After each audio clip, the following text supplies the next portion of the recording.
ഭരണ തുടർച്ചയ്ക്ക് ഇക്കുറി മലപ്പുറത്തു നിന്നും കൂടുതൽ സീറ്റുകൾ ലഭിക്കുമെന്ന് CPM അഖിലേന്ത്യാ ജനറൽ സെക്രട്ടറി MA ബേബി. പൂക്കോട്ടുംപാടത്ത് മാധ്യമപ്രവർത്തകരോട് സംസാരിക്കുകയായിരുന്നു അദ്ദേഹം. മലപ്പുറത്ത് കോൺഗ്രസിൽ മാത്രമല്ല മുസ്ലിം ലീഗിലും വലിയ പൊട്ടിത്തെറിയുണ്ടെന്നും വനിതാ ലീഗ് അഖിലേന്ത്യാ സെക്രട്ടറി നൂർബീന റഷീദിന്റെ രാജി ഇതിന് തെളിവാണെന്നും അദ്ദേഹം പറഞ്ഞു. മലപ്പുറം ഭരണ തുടർച്ചയ്ക്ക് എന്നും സംഭാവനകൾ നൽകിയിട്ടുണ്ട്. ഞാനിവിടെ പറഞ്ഞ പോലെ ഈ മണ്ഡലം ഏറനാടിൻ്റെ അനശ്വരനായ രക്തസാക്ഷി കുഞ്ഞാലിയുടെ ഓർമ്മ പേറുന്ന മണ്ഡലമാണ്. കുഞ്ഞാലിയുടെ ഘാതകന്മാരുടെ പിന്മുറക്കാരോട് പകരം ചോദിക്കാൻ ഈ മണ്ഡലത്തിലെ ജനങ്ങൾ വെമ്പുകയാണ്. പിന്നെ അതിന് പുറമെ 5-6 സീറ്റുകൾ വരെ മലപ്പുറത്ത് നിന്ന് ഇടതുപക്ഷ ജനാധിപത്യ മുന്നണിക്ക് ജയിക്കാൻ കഴിയുന്ന സാഹചര്യമുണ്ട്. ആ കാഴ്ചപ്പാടോടുകൂടിയാണ് ഈ മണ്ഡലത്തിൽ എല്ലാ മണ്ഡലങ്ങളിലും ഈ ജില്ലയിൽ പ്രവർത്തനം. ദേശീയ നേതാക്കളടക്കം രാജിവെക്കുന്ന ഒരു സാഹചര്യം മുസ്ലിം ലീഗിൽ മുമ്പെങ്കിലും കാണാത്ത വിധമുള്ള രാഷ്ട്രീയ പ്രതിസന്ധി രൂപപ്പെടുന്നുണ്ടോ?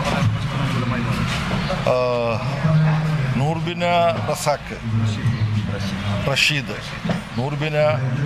റഷീദ് മുസ്ലിം ലീഗിൻ്റെ ഭാഗമായി മഹിളകളുടെ ഒരു വിഭാഗമുണ്ട്. അതിൻ്റെ അഖിലേന്ത്യാ ജനറൽ സെക്രട്ടറിയാണ്. അവരവരുടെ പ്രതിഷേധം പരസ്യമായി പ്രകടിപ്പിച്ചു കഴിഞ്ഞു. പക്ഷെ പരസ്യമായി പ്രകടിപ്പിക്കാൻ വൈമനസ്യമുള്ളവരും അതിൻ്റെ അവസരത്തിൽ ചെയ്യാമെന്ന് വിചാരിച്ചിരിക്കുന്നവരുമായി ഒരുപാട് പേരുണ്ട്. മലപ്പുറം ജില്ലയിലെയും കേരളത്തിലെയും മുസ്ലിം ലീഗിൽ കോൺഗ്രസിൽ എന്ന പോലെ പ്രതിഷേധവും അമർഷവും നീറിപ്പോവുകയാണ്. അത് തുറന്നുള്ള നാളുകളിൽ കൂടുതൽ പുറത്തു വരും എന്നാണ്. വനിതകൾക്ക് സീറ്റ് കൊടുക്കുന്നില്ല, പക്ഷേ വനിതാ മുഖ്യമന്ത്രി വേണമെന്നാണ് രാഹുൽ ഗാന്ധി പറയുന്നത്. അത് രാഹുൽ ഗാന്ധിയുടെ അത്തരത്തിലുള്ള പ്രതികരണങ്ങൾക്ക് ചിലർ കാർട്ടൂണുകളിലൂടെ പ്രതികരിക്കുകയുണ്ടായി. ഈ മുഖ്യമന്ത്രി സ്ഥാനം എന്ന മട്ടിൽ പ്രതിപക്ഷ നേതൃത്വ സ്ഥാനത്തിന് വേണ്ടിയാണ് യഥാർത്ഥത്തിൽ UDF-ലും കോൺഗ്രസിലും തമ്മിൽ തല്ല് നടക്കുന്നത്. അപ്പോൾ തൽക്കാലം രാഹുൽ ഗാന്ധി പ്രതിപക്ഷ നേതാവായിട്ട് കേരളത്തിലൊരു വനിത ഉണ്ടാകുന്നതിനെ കുറിച്ച് ആലോചിക്കേണ്ട ആവശ്യമേ ഉള്ളൂ എന്നാണ് എനിക്കതിനെക്കുറിച്ച് പറയാം.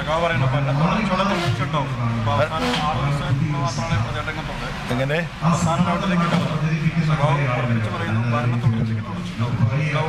അതെ, കേരളത്തിൽ ഭരണ തുടർച്ച ഉണ്ടാകുന്ന ശക്തമായ അന്തരീക്ഷമാണ്. കേരളത്തിൽ ഈ 10 വർഷം കേരളത്തിൽ നടന്ന കാര്യങ്ങൾ വോട്ടർമാർക്ക് ഒന്ന് ചുറ്റിലും കണ്ണുതിരിച്ച് നോക്കിയാൽ മതി, അവർ കാണാൻ കഴിയും. സ്കൂളുകൾ, ആശുപത്രികൾ, കുണ്ടും കുഴിയുമില്ലാത്ത റോഡുകൾ, പുതിയ പാലങ്ങൾ, 10,000 പേര് താമസിക്കുന്ന ഒരു ചെറിയ ദ്വീപിന് വേണ്ടി അരൂരിൽ നിർമ്മിച്ച കായലിലെ ഏറ്റവും ദീർഘമേറിയ പാലം, അതിൻ്റെ ഉദ്ഘാടനം നടന്നു കഴിഞ്ഞു. അപ്പോൾ ഇതെല്ലാം ഓർക്കുന്ന ജനങ്ങൾക്ക് ഒരു ബുദ്ധിമുട്ടും ഉണ്ടാവില്ല. LDF-ന് അനുകൂലമായി വീണ്ടും വോട്ട് ചെയ്യാം. പേരാമ്പ്രയിലെ കുറിച്ച് TP രാമകൃഷ്ണൻ വിശദീകരിച്ചു.